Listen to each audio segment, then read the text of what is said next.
Vamos ouvir o queridíssimo Cacai a respeito do julgamento. Vamos lá, queridos. Vou chamar o Cacai aqui para conversar com a gente. Cacai, muito boa noite. Um prazer te receber nessa semana, meu querido, histórica, né? Bem que você avisou, Cacai, setembro. É o único que avisou primeiro e avisou que, olha... Quando setembro chegar... E chegou setembro, Cacai na mira, dia 2 já começa. Eu acho que eu estava esperando chegar setembro só para eu não errar, entendeu? Pô, Cacai, eu vou aproveitar e trazer aqui as acusações contra Bolsonaro para refrescar a nossa memória e de quem está nos acompanhando também. Então, a gente tem organização criminosa armada, tentativa de abolição violenta do Estado Democrático de Direito, golpe de Estado, dano qualificado pela violência, grave ameaça contra o patrimônio da União e também deterioração de patrimônio tombado. Vamos começar por aí, Cacai, porque alguns juristas já colocam que alguns crimes podem ser considerados complementares, de alguma maneira isso pode influenciar na pena, enfim. Quais esses crimes a gente pode ter certeza que entram nesse rol da condenação e o que a gente pode ter ainda, de repente, a defesa do Bolsonaro pode conseguir reverter ou pode entrar com algum tipo de argumentação? Veja bem, Gabi, se esse julgamento fosse o primeiro julgamento que estivesse dando no Supremo Tribunal sobre esses fatos e sobre essas imputações, quem escolheu as imputações foi o Procurador-Geral da República. Repito, o Poder Judiciário é um poder inerte, o Supremo não pode escolher os crimes que ele vai julgar. A Procuradoria, que é o Dominus Lide, apresentou esses 5 crimes. Eu diria que lá atrás, quando começou esse julgamento, nós temos que pensar que tem 700 pessoas condenadas.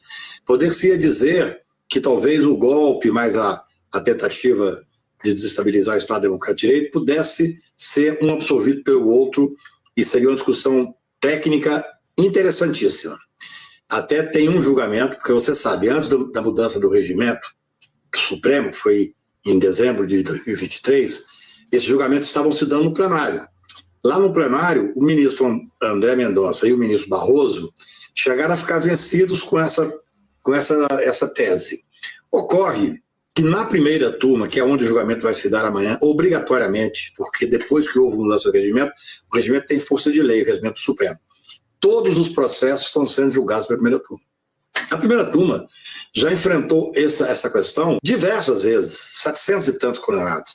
Então, no meu ponto de vista, serão todos condenados a todos esses crimes, tirando o deputado federal, que pelo fato de que houve uma decisão da Câmara, tiraram os crimes de dano especificamente que não vão ser julgados amanhã, só depois que ele for cassado, for condenado, é que ele responderá esses 2 crimes. Mas Bolsonaro e os seus asseclas mais próximos responderão por esses 5 crimes, e no meu ponto de vista, o julgamento, o Poder Judiciário, ele obrigatoriamente tem que ter uma coerência. Não dá para você julgar 700 pessoas com os mesmos crimes, os mesmos fatos. Aí o que divide, o que faz a diferença é a participação aqui ou acolá. Por isso é que essas pessoas foram condenadas nas penas mínimas, somadas foram condenadas a 12 anos, a 14 anos, a 17 anos, que no Brasil você tem que estabelecer a pena mínima. A partir de amanhã vai começar o julgamento daquele núcleo chamado crucial, que são os chefes. É aquele que seria o maior beneficiário, Bolsonaro. Quem é que coordenou, quem é que conseguiu material para poder fazer toda essa trama? Foi uma trama caríssima. Estes serão julgados pelos 5 crimes, no meu ponto de vista, serão condenados pelos 5 crimes. A diferença vai ser a pena, porque as penas obrigatoriamente terão que ser muito mais elevadas. É claro, você não pode pegar um cidadão que estava dentro do Supremo Tribunal, que tinha que ser condenado, que tinha que responder, que estava lá depredando, fazendo tudo que fez, participando do golpe, mas esse cidadão não conhecia a estrutura, o cidadão às vezes nunca tinha vindo a Brasília, não participou da trama da Gudita. Essa trama é só ler a denúncia do Dr. Paulo Gonet. Ela foi organizada desde o início do governo Bolsonaro. Então, no meu ponto de vista, não há nenhuma dúvida, seria absolutamente não ortodoxo se amanhã o Supremo mudasse um julgamento, que a primeira providência seria todos os que estão presos teriam que dizer, opa, pera lá, vocês estão protegendo o Bolsonaro?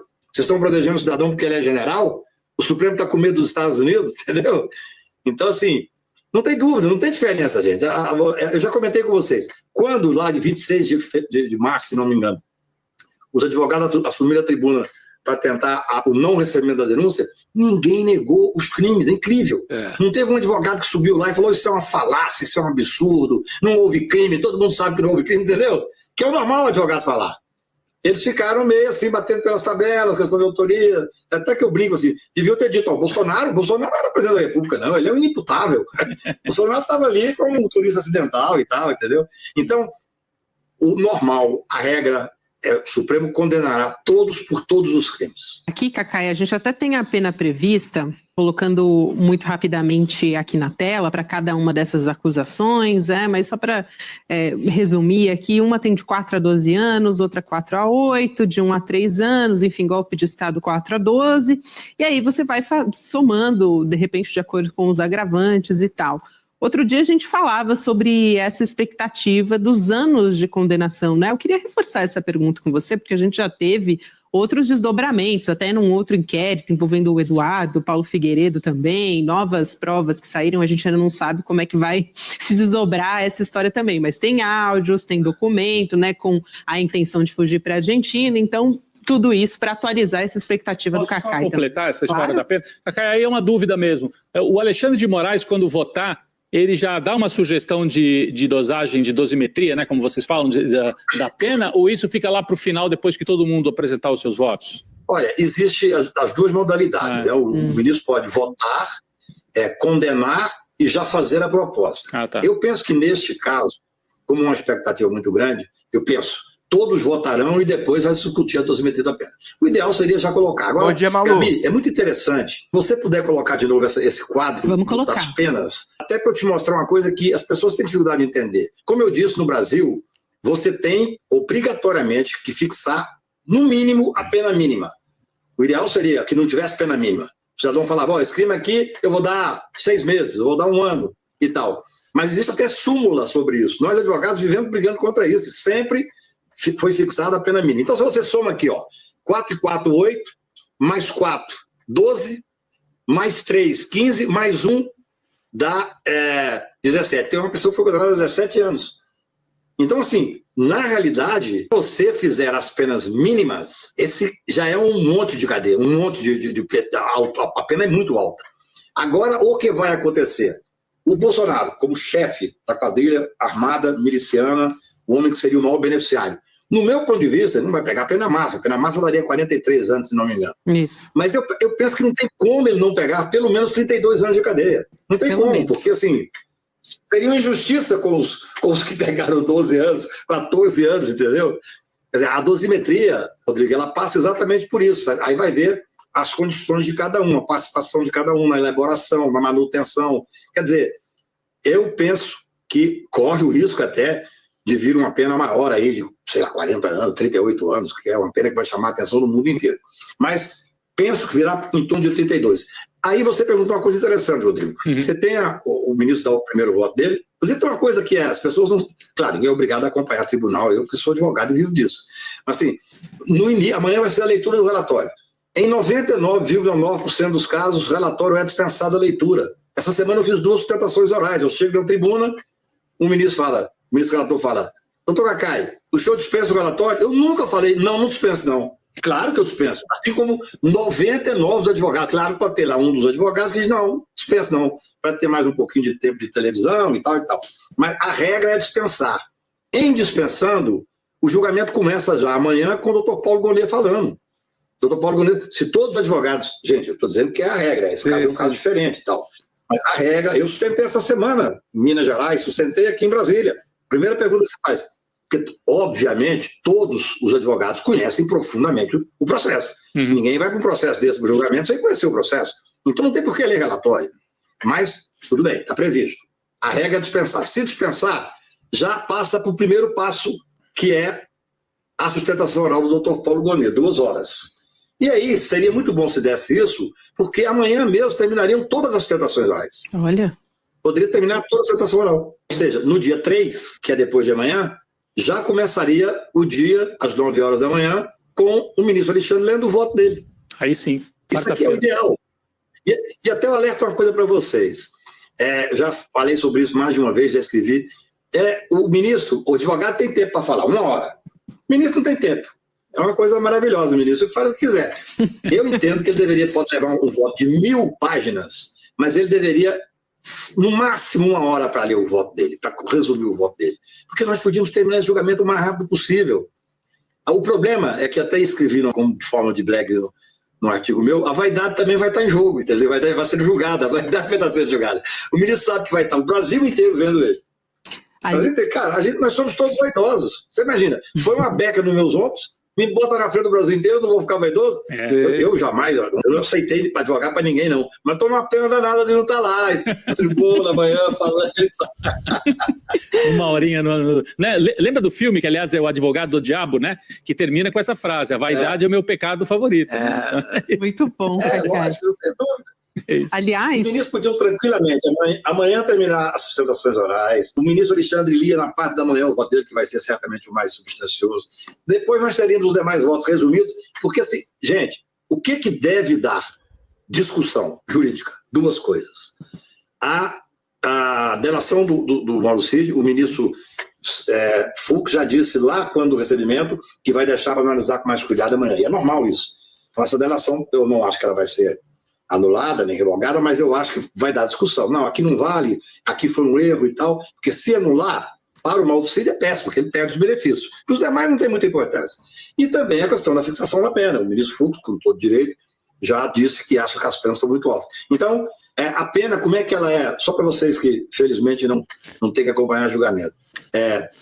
Quando tem uma turma, que é o julgamento colegiado, para que fixe a pena final, você faz uma soma e pega o ponto médio. Então, um condena a 38 anos, o outro condena a 26, o outro condena a 30.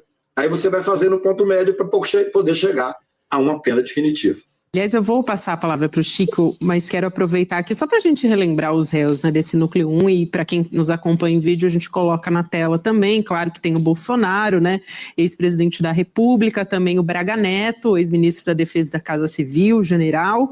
A gente falou aqui, né, do alto escalão das Forças Armadas, Mauro Cid, tenente-coronel, ex-ajudante de ordem de Bolsonaro, que, aliás, vai ser o primeiro ali, né, quando a gente fala da sustentação oral, porque tem ordem alfabética. Nos lembra aqui a Heloísa Vilela, que vai estar acompanhando o julgamento amanhã em Brasília com toda a nossa equipe, Manuela Borges, tem Guga Nublar, enfim, vai ter um monte de gente lá, postos para entrar com a gente.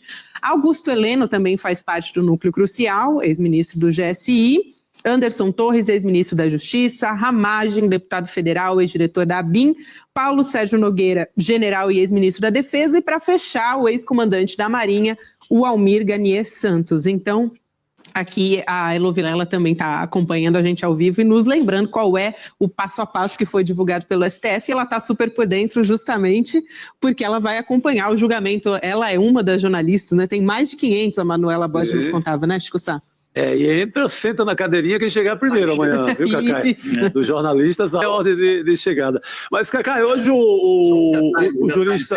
O Cid fala primeiro que os demais, embora seja, como a Lobel lembrou, seja por ordem alfabética, o Mauro Cid, embora seja réu, ele é delator. Então ele funciona como se fosse um assistente de acusação. Então ele é o primeiro a falar depois do governo. Perfeito. Entendi.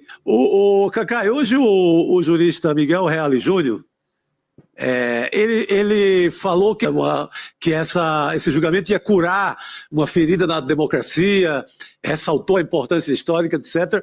Mas ele faz uma crítica, ele acha que poderia a turma inteira ser julgada por menos crimes.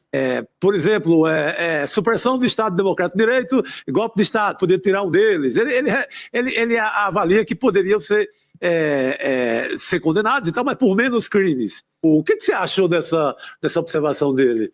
É justo? Na verdade, é o que eu falei com você na primeira resposta que eu dei para a Gabi aqui. Quer dizer, se a Procuradoria tivesse entendido que um crime absolve o outro, teria um desses dois aí, podia ter sido só um. Sim. A partir do momento que o Ministério Público opta por denunciar por crime, o Supremo tem que julgar por crime. Claro que o ministro a defesa poderia ter explorado isso, dizendo o seguinte: não, esses dois crimes aqui, só um deverá prevalecer. Repito, isso já foi colocado no começo desses julgamentos, quando era no plenário. Só o ministro Barroso e o ministro André Mendonça que considerou isso. Então, não tem como, no meu ponto de vista, você julgar 600 pessoas pelos mesmos crimes, com as mesmas defesas, e agora ser diferente. É claro, os advogados vão para a tribuna, o direito, é para a defesa e tal. Esse é o momento do advogado, é fazer a sua defesa e tal.